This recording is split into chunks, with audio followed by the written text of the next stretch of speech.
කොහොමද යාළුවනේ ඔයාලට? අද ඔයාලට මම අරගෙන ආවා රසට කැරමල් ටී එකක් හදාගන්නේ කොහොමද කියලා දෙන්න. අපි බලමු මේ රසම රස කැරමල් ටී එක කොහොමද හදාගන්නේ කියලා.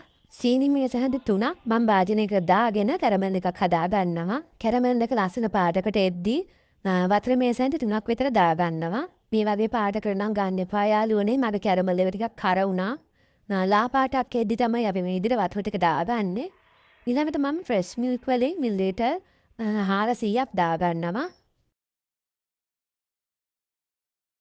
දැන් කිරි එක හොඳට කලවම් කරගත්තට පස්සේ තේකොළ තේ හැන්දක් දාගන්නවා.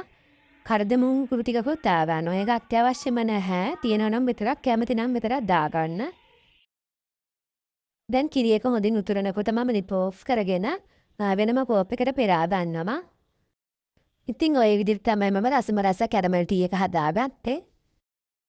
ඉතින් වෙනසකටත් එක්ක හැමදාම පොඩි ටී එකට වැඩිය මේ විදිහට හදලා බලන්න යාළුවනේ.